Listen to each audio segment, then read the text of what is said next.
Hi, my name is Aries Moross and I'm the Creative Director at Studio Moross, and I've been working on the creative direction for Glitterbox's Ibiza season this year.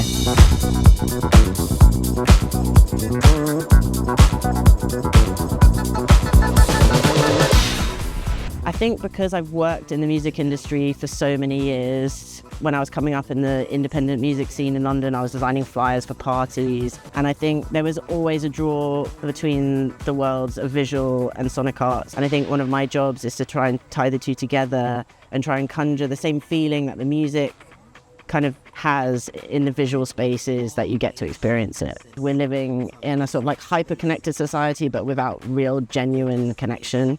And I think something about coming to the club and experiencing the same thing, experiencing a moment in real time together, gives everyone an opportunity to like feel closer to each other, relate to each other more.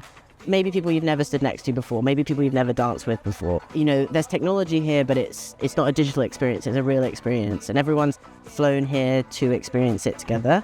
And I think that's the beauty of like the clubs in Ibiza. For me, club culture is always an exciting place to work because it's usually at the cutting edge of like the type of technology that we can use to make music look better, feel better. I flew out last year and spoke to the team about what their dreams and wishes were for this season and got to see the club. The brief kind of has come together and it really informed the way that we pursued the creative for this year. I think we really wanted everything to be simpler, stripped back, reset, a bit edgier, a bit harder. We were really excited to work with all of the performers and really bring out their individual personalities and explore like them as a part of the creative, because I think they're such a big part of the event and of the brand as a whole. Hopefully people will understand what Glitterbox is about through the marketing and then also when they come to the club and experience it themselves.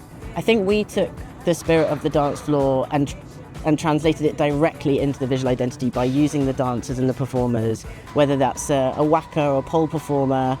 A lot of the references that we sort of explored when we started the project are from the 80s and the 90s.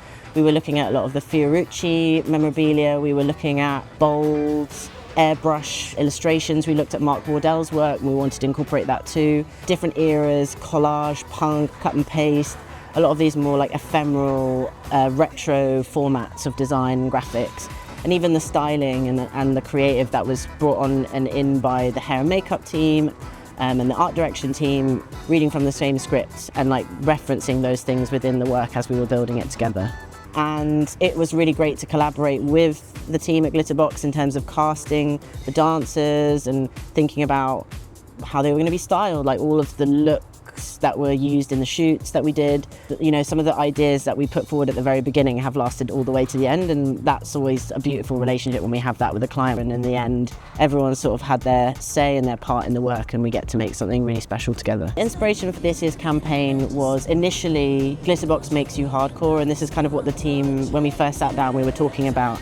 And then I realised, oh, there's an X in the end of the name Glitterbox, and if we're trying to play around with like this sort of fiercer, faster, harder, kind of these sorts of concepts that we were talking about, like why don't we just add a few more X's to the end and play around with the triple X idea? And then it just sort of fit.